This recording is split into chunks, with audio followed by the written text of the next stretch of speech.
Hello and welcome everyone. I'm Amy. I am an NPC Bikini competitor and I'm also a nutritional therapy practitioner. One quick note at the beginning of my journey here, if you are here from my podcast, Beating the Surgeon, thank you so much for coming here to support me. I really appreciate it and I hope you enjoy the show or the ride.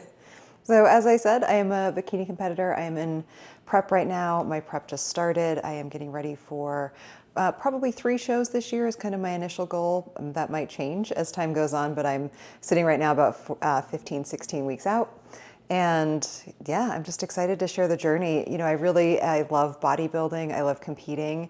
And it's definitely a space where you can sometimes feel like it's a much younger woman's sport, for sure. There's a lot of amazing YouTubers who document their journey to stage, who are, you know, in their very young 20s, maybe even pushing their late 20s, but it's a little more challenging to find someone in the masters category who really documents everything, and that's why I'm here. So I am a masters level bikini competitor, which basically just means that I am of a certain age, and I can compete with women. 35 and over is considered master, and then there are usually about 5-year gaps in there. So they'll do 35 and over, 40 and over, 45 and over, and up and up and up, depending on the show and how many competitors there are in each category. I am quite tall, so I compete in the tallest height category. If I was to compete in open or in novice, I'm always in the highest or tallest weight or height category. In bikini, it goes up by about 1 inch to 2 in the heights, and then 5'7", 5'8", and above is all just anybody. So as being 5'10", 5'11", I'm quite tall, so I am typically, if in an open category, could be going up against women who are quite a bit shorter than me, or occasionally someone who is slightly taller than me. It's rare, but it does happen.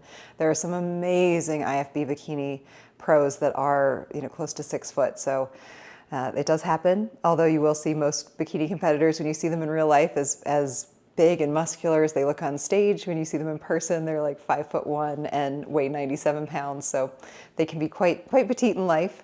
If you have ever been to a bodybuilding show, you've seen that, you know, we're quite tan, we do some posing, we wear beautiful bikinis, but there's a lot that goes into it, and that's really what I'm trying to document here. I am very much an open book. I'm going to try and take you along to as much as I possibly can, talk about my check-ins, talk about the changes that are being made week by week, and anything else that impacts my health or my overall wellness, competition, training, all that kind of stuff. And I would love to have anybody ask any questions they'd like, leave those in the comments. I'm happy to answer any questions that you may have. So for this first week, I did do a call with my coach at the very end of the last week of non-prep, essentially, so the Friday before my prep officially started on a Saturday, just so he and I could kind of set up a plan. We adjusted my macros ever so slightly and kind of talked about where we might want to come in weight-wise and just kind of how things might break down over the course of the next 16 weeks. And then, of course, that is my first show. My next show after that is about 3 weeks later, and then the show after that is about a month later. So there is a little bit of a gap in between each show, and so kind of understanding that timing and just knowing what type of conditioning you need to maintain throughout that process is going to be really key to peaking up into each show, which we'll talk about more as I get closer to peak week. That's just the week, that's the final week before the show, where you kind of, you know, fine-tune things, fill up, all those fun things. So for this week, the things you're going to see, I do have a nail appointment that I will take everyone along for and discuss, and then also probably some meal prep or some other things, maybe some grocery shopping and just kind of some general conversation. So next week I have a little bit more planned. I have a chiropractor appointment on Monday, and I also have a lab draw on Tuesday morning just to get my labs checked. It's a really smart thing to do, you know, at the beginning of your prep, and then I'll have them run again at the end of my prep just to see where everything is. I mean, prep is extreme, so if you are looking to lose weight, this is not the thing to do. This is not what this is about. It's really about pushing your body to an extreme level of leanness for a set period of time, and then, you know, regaining your health or your, you know, baseline health after. So it is very extreme. What I'm doing is extreme. I do not recommend anyone try and copy what I'm doing. I do work with a coach. He and I, you know, check in with each other at least once a week or sometimes throughout the week to make small adjustments to things, and just know that competition is extreme. This is not like a 365-day-a-year leanness. This is a season where I push really hard to get in a certain place to be on stage, and then I reverse back out of that into a more, you know, balanced, healthy stage and then might, push again for another prep. So it's a cyclical thing. This is not how I live. Well, there's a big moth that just is flying around. It's not how I live every day of my life. So super excited though, and I'm really excited to have you guys join along for my journey, and I will get better at this. I am very new to vlogging. I've never vlogged before. As I mentioned at the beginning, I actually am a podcast host. I've been podcasting for 9 years, so that is kind of my comfort zone, but being in front of the camera in this way and having to edit and do things on my own is much different. I don't know anything really about video editing, so please be patient with me. I'm sure I'll get better as time goes along and hope to provide some really engaging, fun content. Unfiltered because I don't know how to use those and pretty rough. So super excited. Thank you all again for joining in. Please leave any comments, questions, just feedback. If you are an amazing video editor and have some tips for me, I would appreciate all of that too. So I'm really looking forward to this. I am so excited to get back on stage this year and really bring an impressive package better than last year. And that's really the goal. So without further ado, let's take a look at the rest of my week. All right, so I have a nail appointment in a little bit, and it's pretty late. It's actually at 6 o'clock, which is late for me because I'm an early bird. So I'm actually going to prepare my last meal of the day, which I would usually be like eating around 6 o'clock. So since I won't be getting home until closer to 7, most likely, I want to make sure that it's all ready to go when I get home. And that might seem a little extra, but it just makes it a little bit easier for me to get that meal in a timely manner and to get to bed when I need to, because I also have an early appointment tomorrow this week. It is 16 weeks out and I feel like it's already just been kind of crazy. So my last meal of the day right now is a protein shake and oats. Again, this plan is for me, so don't try and copy any of this for you. This is just what I'm doing. It works really well. So for my oats, I'm going to do 35 grams of oats, and I'll go through this in more detail. Actually, this is my post-workout meal as well, so I eat this meal twice a day right now because I love it that much. So I put my oats just in the blender and blend them up so it's more like an oat powder. It cooks really fast, and I just really like the texture. The nice part is that with oats, you could always add some whole oats in there as well if you wanted it a little bit chunkier, but I find like this powdered texture just really makes a really nice creamy texture, and it also cooks super fast, which is great. So I'm gonna do 35 grams of oats. There we go. And I'm also gonna do a little bit of salt. I do salt measured by my heart at the moment, but that will change as I get closer to my show. But right now I'm just kind of salting at will. Good dose of cinnamon. I'm gonna do 1 packet of the stevia in the raw. There it goes. And I also do a little bit of, nope, not that one, butter flavor. I actually don't recommend doing the cake batter flavor. As tempting as that sounds, it's not as good. So I just do the regular butter flavor in my oats. And it just gives it this kind of like rich, buttery, flavor, but it makes it, I don't know, like taste more like a baked good than just regular oats. So when I get back, I will boil some water, and that's why I have this cup here, because yes, I also weigh out my water. Put the hot water in, microwave it for about a minute, and then that's all done. So that's that. And then for my protein shake, I'm actually going to put what I'm going to put in the blender in this little cup, just because I don't want the, I like it at the top, so I put the ice in first when I make it. So I'll put the ice in the blender cup, and then I'll put the almond milk in, and then I'll put all the powder on top. So I'm going to start with just the empty cup. And of course, the protein powder I want is in the closet.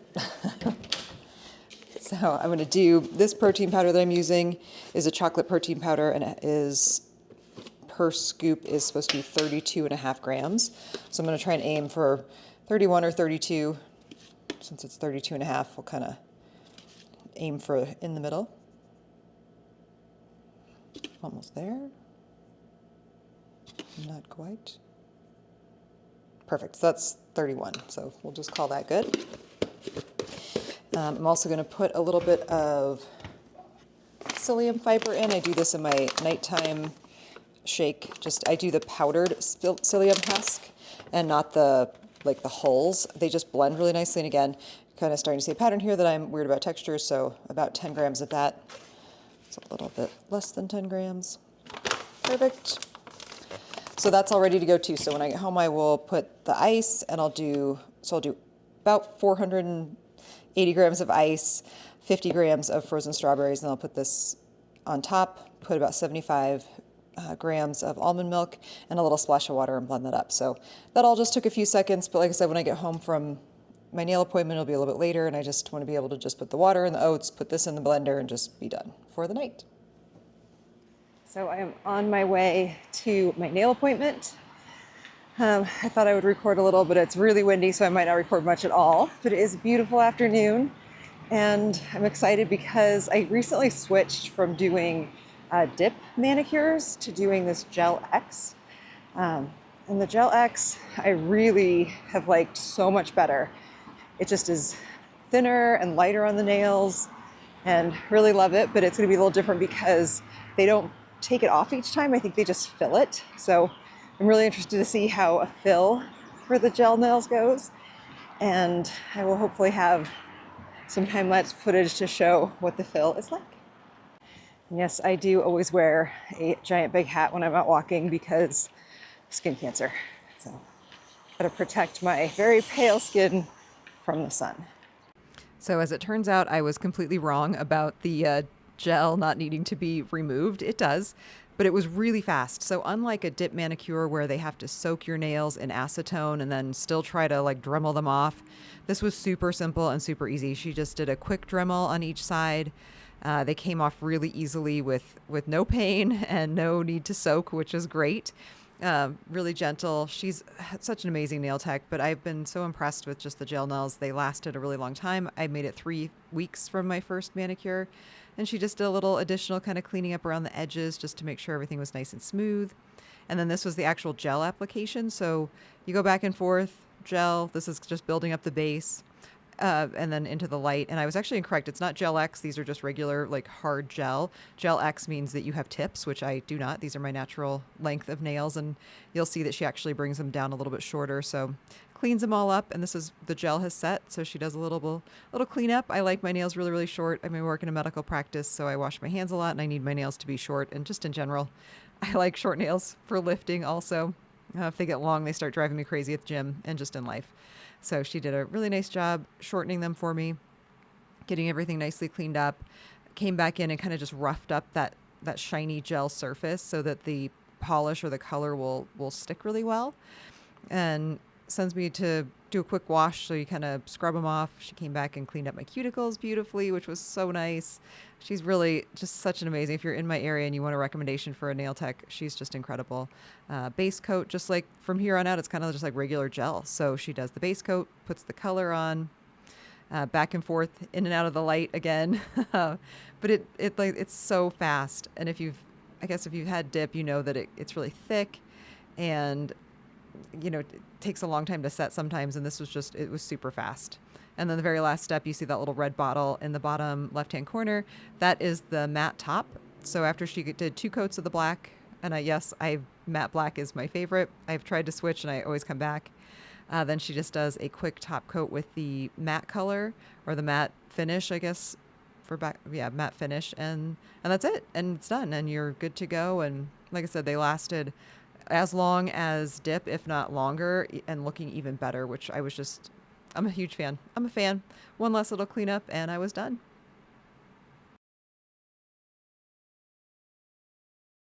All right, so I am home from my nail appointment. I am so glad that I prepped stuff before I left because it is 7:45, so it is definitely my bedtime is arriving soon. By the time I had the nails done, she was running a little bit behind, which is totally fine because I was the last one of the day, and then the walk home was about 1.5 miles. So just boiled my water. I'm gonna make my oats. I'm also gonna throw a scoop of collagen in my protein shake because I realized I'm a little bit low on protein today just with the tooth issue that I'm having. Chewing hasn't been super easy. So that is my Thursday. I will definitely do probably some video tomorrow, update on the tooth. Hopefully it is a quick, easy fix, and my nails look beautiful. So it was great, and I did get great footage, so you guys will have seen that already. Got a great time lapse of the gel redo. So super awesome, and I will see you guys again soon. Good morning. So it is Saturday, June 1st, which is just shocking to me that we are already halfway through this year. And we are officially 14 days, oh my gosh, 14 weeks and 6 days out from my first show of the season. I have cardio only today, which is awesome. And then I have a little bit of work, and I'm super excited because I have my first posing session of the season with my amazing posing coach, Karen. Hoping to get some input from her about my suit bottoms, which I may have talked about already, but I'll post maybe some pictures of how that all goes today, and also get her feedback on what she thinks. I never loved the fit of my bottoms on my suit from last year. I felt like they just didn't sit right. And I always was a little self-conscious about it and always kind of adjusting it. And, that's just not how you want to feel on show day. For me, I wanted to put my suit on and have it feel like perfect, and it just never did. And that was always a little bit disappointing. So that's what I'm up to today. I'm about to go do some cardio. Probably going to split it up between the stair mill and the elliptical just to kind of mix things up on Saturday. And then I have, like I said, a little bit of work. And then I'll go do my posing session with Karen. I might try and do a hyperbaric. Oh, and I need to go shopping today too. Like the kids say these days, everything shower. I need to do an everything shop because I did not go shopping last week because I kind of had everything I needed for the week, but now I'm out of everything. So I need to do Costco. I need to hit all the stores to get all the things. So I will take you along for that as well. And just looking forward to a beautiful Saturday. It is finally supposed to be in the 80s today, which is amazing. And just looking forward to the sun shining and it feeling like summer and June and all the wonderful things. So I'm excited to take everybody along for the ride today on this beautiful Saturday. All right, so this is some footage from my posing session with Karen on Saturday. First, she had me kind of just run through my current routine as I was doing it and didn't really make any changes, just watched me go through everything. And then she had me hold my front pose for an extended period of time. When you're holding this pose on stage, when you're on the sidelines, you hold this pose, your front pose, for sometimes a very extended period of time. So that's a lot of the reason why, she was chatting with me about some other things while I was standing here. And ultimately, I was just standing in this pose for a long time, which I need to be practicing more. It was definitely very fatiguing. As I will mention will mention in some of my upcoming clips, I was pretty sore after this posing session. And a lot of that is just because I haven't been spending enough time just staying in a static pose like this. I mean, this is on double speed, and I was here for many, many, many minutes, which is good. Then we talked a lot about my rib cage flare. It's something that I really, really need to work on, is kind of just bringing my ribs in and down. I tend to flare them up like that when I'm standing and trying to kind of force the arch by lifting my upper back. And that's not really what you want. You want to be able to hinge from your hips, not try and artificially arch your chest to make your hips move. We were talking about wearing a waist trainer, so I have definitely started implementing that just to kind of give those physical cues. You can feel it when you're pushing out against your waist trainer, and that's a really good cue to kind of hold it back in. And it has been really helpful even in just a couple of days of doing that. I feel like it's definitely helped me keep my core a little bit tighter and a little bit flatter. She really wants to see it be flat all the way from my sternum, down to my pubic symphysis. And that's definitely something I really, really need to work on. So we talked about some techniques and some things I could do, and just in general, how to really keep that abdomen very, very flat from top to bottom, while still also arching, which is more challenging than it sounds. So we made some other adjustments, and she then is going to have me walk through things again. And this time she's going to make some adjustments as I'm going through everything. So she has me stopped right here. And again, this is on double speed, so you can see these teeny tiny little adjustments. We made some definite changes to my transition. That is probably the biggest change we made, is my transition. And also, I guess, kind of my presentation, or my starting posture has changed quite a lot, and I do struggle with it still. It'll get smoother. I know it will get smoother as I do it more, but for now, at least, it feels pretty rough and pretty stiff, and you'll see that when I kind of show that again. So we go to my back pose. Thankfully, she said this is the one thing that she does not need to make any adjustments to, which is great. So there's one thing I'm doing correctly. Coming back around, and then again back to my front pose. Here we're going to see me kind of run through everything with some of the adjustments, making some more adjustments. This is where things have really changed. And again, I feel a little bit stiff and weird, but it will get smoother. It always does. I just got to keep practicing, get that hip up. Looking up when I turn instead of down is another change, and I'm getting used to that as well. And it does make it easier. It's just different. All of these little adjustments are not bad. They just are different than what I have been doing, and so it feels a little bit awkward. All right, so I just finished my posing session with Karen. You'll get to see me walking back and forth and holding very awkward poses, but amazing feedback from Karen. A lot of things for me to work on. I really need to work on bringing my rib cage in and down and not letting it arch and flare up, and also on really improving my lower spine flexibility to get my glutes up in the air. She told me to think of Kim Kardashian with the champagne glass and the champagne, I think that was a Vanity Fair cover several years ago. So those are my marching orders. I need to get my rib cage down and in. I need to improve my back arch, I guess, so really push in my glutes. But man, I can really see the differences right away, the little differences in cueing that she makes, and also slightly adjusting my foot position as well. So I have a lot to work on. I also today, for the first time since really right after my show, I was wearing my show day heels, which I know I say this like everything now, I'm like, I need a new one of these. I definitely think I want to get the 5-inch heel. Last year I went with the 4-inch heel, just being such a tall competitor, and in my height category, it's 5'7" and above in most cases. So I might, with my heels on, I was like, well, maybe if I do only the 4-inch heel, I'll be a little bit closer in height to some of these other women that are a lot shorter than I am. But I think that was a mistake. I appreciate the additional kind of hinging ability I get with a slightly higher heel. So those are my thoughts and takeaways from today's session with Karen, and now I'm going to practice posing on my own for quite a while, just to kind of cement everything, get it all deep down in there and not forget anything. So yeah, it was awesome. So good to see Karen again. It was just a really awesome day. All right, so I didn't get to do any actual vlogging while I was at the stores just because it was a little too much. So I did go to Costco and I went to Walmart, and this is what I got. So at Costco, I got 2 packets of this organic riced cauliflower, which I love. I know not everybody loves cauliflower, but I really do. And it's organic. There's actually 4 pouches inside of here. Super great, cooks up really fast. Love that. I also got a chicken bouillon. This is the organic reduced sodium. It's really nice if I'm kind of just craving like a little midday like change of flavor kind of thing. And it's, salty, not sweet, so it doesn't like make me crave anything sweet, which is really nice. I also have really been wanting shrimp lately, so I got this bag of big shrimp.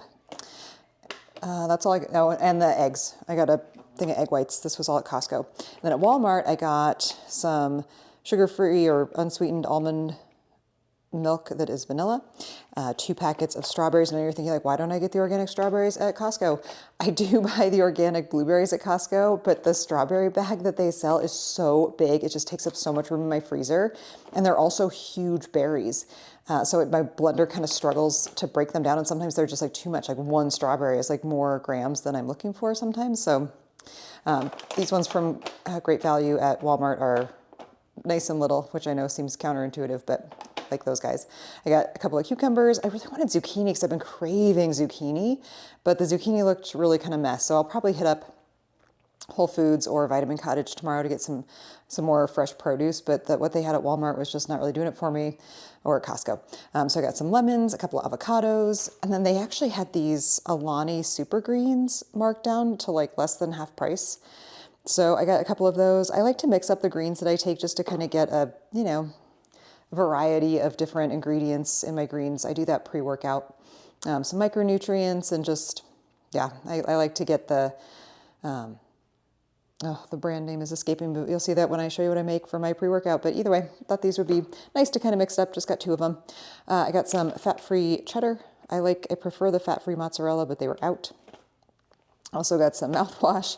This is fluoride-free. I know I'd mentioned earlier that I was having some issues with one of my teeth. I had a dentist appointment on Friday, and everything went really, really well. That's maybe a weird place to update it, but it was just something that needed to be bonded. So it was really easy. He didn't even have to do any numbing. I was in and out in less than like 40 minutes. It was really awesome. So things are much better on that front, which is great, but still, I like a fluoride free because I extra fluoride. And also I know that some mouthwashes can be really bad. They can actually upset the microbiome of the mouth. So I don't use mouthwash on a regular basis, but just with that dental work, I always just do it for a little bit after that just to make sure I'm healthy. Some sugar-free syrup. I know you guys are thinking like, she is a nutritional therapy practitioner. She is eating some really highly processed foods. On prep, there are some, concessions that I make in my diet. And one of them is just a little bit of sugar-free syrup on my oatmeal. And my other one is like, I call my prep vice, are these Clear American sugar-free flavored waters. They are really sweet. So what I usually do is I'll put my 40-ounce water bottle, I'll fill it almost all the way full with water and ice, and then just do like a little splash, like just like maybe the top inch of a little bit of sparkling water. And again, there are definitely concessions I make when I'm on prep that I wouldn't normally include in my diet, but some things just to kind of make the prep process a little bit easier. So that is what I got today at Costco and Walmart. Well, I recorded an outro video and then I deleted it. So I'm inserting this little footage here of Karen and I talking about the rise of my suit bottoms. I think I mentioned that in my recap that my suit bottoms, I don't love the fit of them. And I think it's probably wise to just get some new suit bottoms, even if I do have these ones adjusted. So thank you everyone so much for listening. I really appreciate it. I welcome any feedback, questions, comments, anything at all. I really hope that you guys enjoy this content, and I'm looking forward to putting out the rest of my prep and taking everyone along for what is going to be a wild, fun ride into my show this year. Thank you so much.